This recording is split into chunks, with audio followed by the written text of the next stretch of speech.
Hi there, it's Stuart, and I just thought I'd drop you a note with regards to how you can plan for an effective 2021. It doesn't matter which part of the year you're watching this, it doesn't even matter whether or not you're watching this in 2025. The principles still remain the same. And let me explain to you what it means for you to really put yourself out there in order to create the future that you want.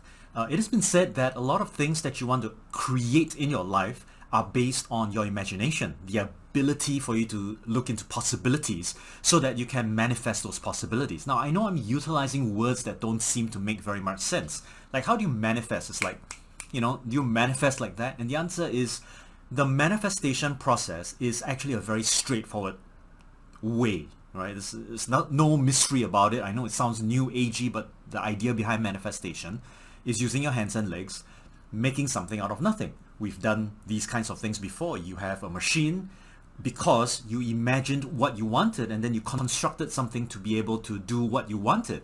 And that's basic manifestation. If you want to have a brilliant life, for example, then you cannot do the things that are incongruent with that brilliant life.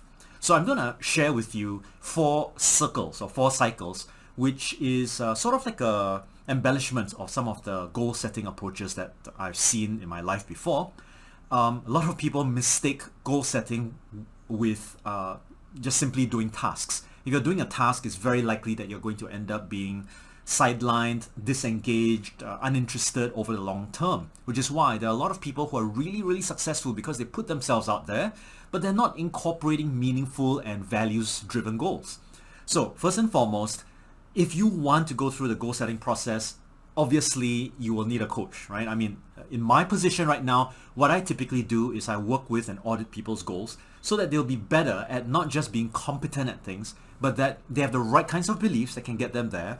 They have the appropriate awareness of their values, and finally, their ability to lean into multiple kinds of identities that they carry within themselves. Now, what do I mean by multiple identities? Not split personality, all right?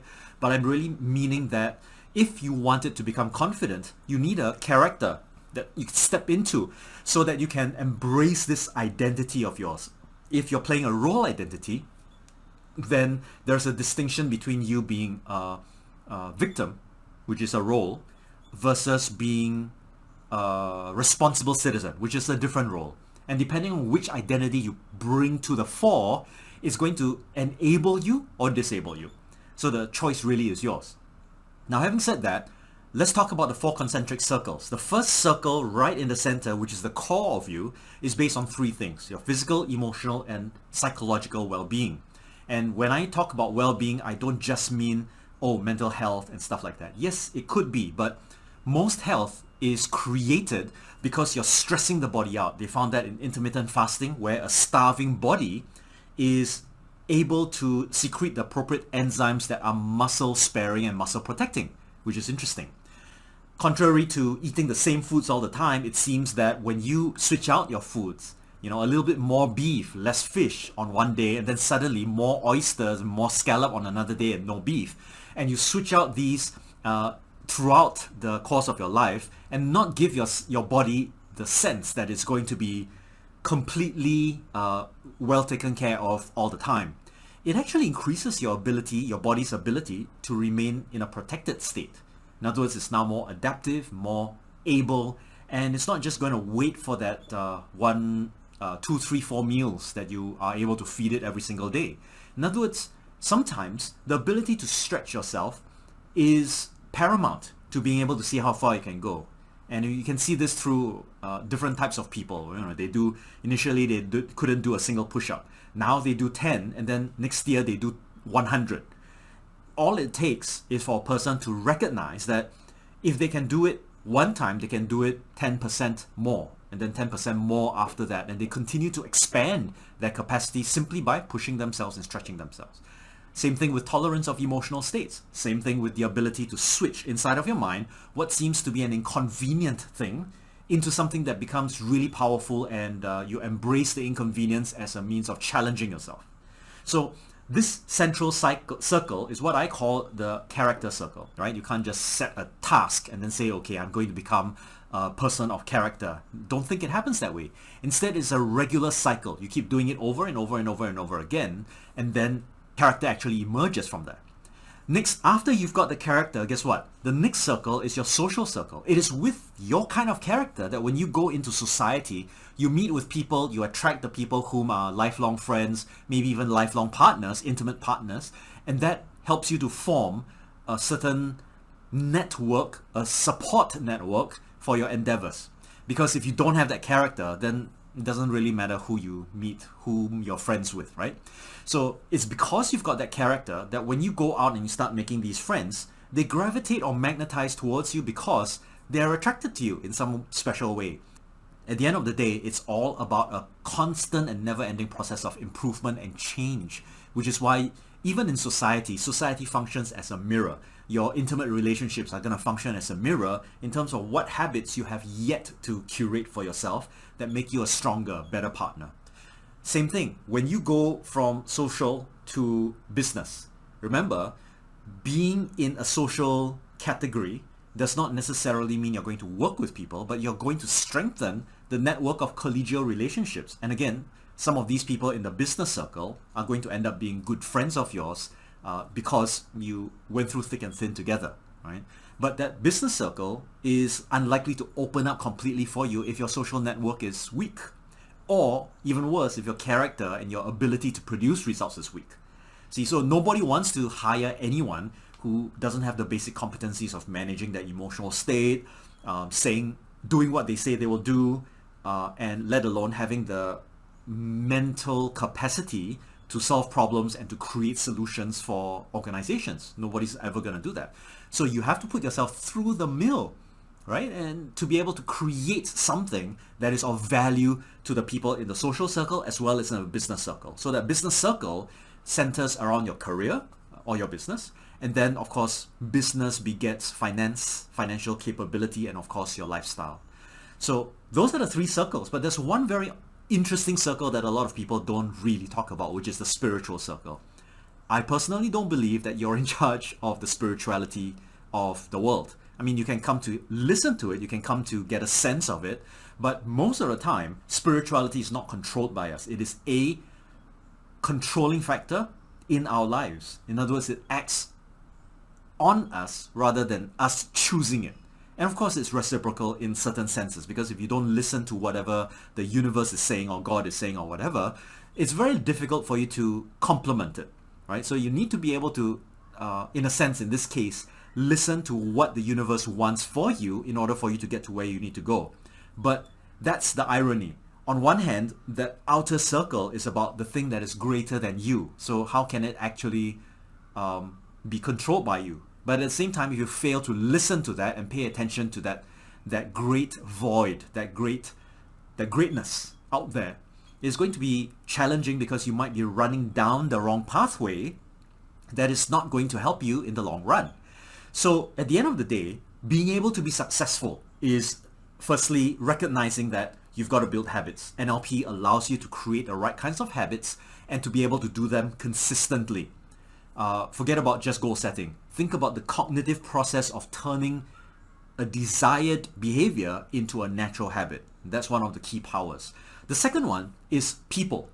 Most of the problems that come out in the world are all because of people. And again, the best joys, the best sense of happiness and all that is also derived through people. So it must mean that at different points of your life, you must be able to interact with people effectively and powerfully. Not only do you need to lead them, you also need to be willing to be led, to listen, to open your heart, to be vulnerable. But a lot of all these are not just skill sets that you can learn in a 1-day or 2-day course. You need to be able to pick up the idea and from that insight, begin to think of strategies that will enable you to get there. And there are only 2 ways to do that. Number 1 is to open up your potential. Yeah, learn new skills, acquire new knowledge. But the second thing is for you to remove the interferences. You know, the negative yapping in your head, in the back of your head, maybe it's the voice of your teacher who told you you'll never be able to make it in life. You need to find ways to release those, and NLP enables you to remove those interferences that are preventing you from manifesting your potential, right? And finally, in terms of career, it's both a communication thing as well as a leadership thing, and also self-leadership, which is why it begins to grow, right? Once you're able to self-lead and you're able to manage people, even the most difficult people that you don't choose, i.e., your parents, for example, your family members. You can't choose them. So you need to find a way to get along with them, and hopefully, if you've got the vision of connecting with them fully, thoroughly, completely, and powerfully, it might actually create an environment which is, in the long run, something that you've always wished for. You know, a loving relationship, something that you long to go back to because it is home. But at the same time, when you go into the workspace is a place where sometimes you can't choose your superiors or your co-colleagues, right? Or your workers, unless you are an entrepreneur yourself. And even then, sometimes you hire the wrong people. The idea is that once you've had that so-called practice in the social realm, it becomes easier for you to work within any setting, any social setting. And if you're able to self-lead, if you're able to communicate effectively with others by recognizing how you impact them in a system, then it becomes very easy. The trouble with most people is that they don't have the tools and the strategies to be able to do this, but NLP does. And it allows you to look into your way of doing things that are indirectly impacting the system around you. Yes, there are some people who come to me for spiritual coaching. I'm not a spiritual guru, okay? I just ask the appropriate questions that enable you to become the spirited person that you deserve to be. I'm not a relationship guru, don't get me wrong. I've had failed relationships before as well. But I ask the questions that enable you to look at things from a slightly different perspective so that you challenge your old ways of thinking. My job is not to be your best friend. My job is to challenge your ways of thinking, challenge your old beliefs, because your old beliefs have gotten you to where you are today. My job is to be a little bit skeptical and supportive in the right direction if you're able to shift your perspectives, and encourage you to explore it. Because in this world today, there is no such thing called a right or wrong. Sometimes there are patently things that you could do that would help you. But then, you've come to hear stories about how man's biggest suffering is also their biggest redemption, right? So when you take a look at COVID-19, for example, one of the world's most disruptive events, but yet creating some of the most powerful companies and organizations, and opportunities grow. Okay, so if you think it's a tragedy, maybe that's the reality that you're making up inside your head. Perhaps you need a different way of looking at things. So in this case, maybe the reality that you're creating for your career, your business, your relationships, maybe that's because you never started from the inside out. You've always perhaps thought that there's something out there that could make your life better. If only something was better, my life would be good. Let's just put it this way, life is already good. And in order for you to create the future that you want, you need to then envisage it clearly and then draw that towards yourself, and then ask yourself, whom am I being that's enabling all these visions and goals and directions to come true? We're all designers, we're all artists in some way or other. But let's not fall into the trap of thinking that just by doing things, we're able to reach to where we need to go.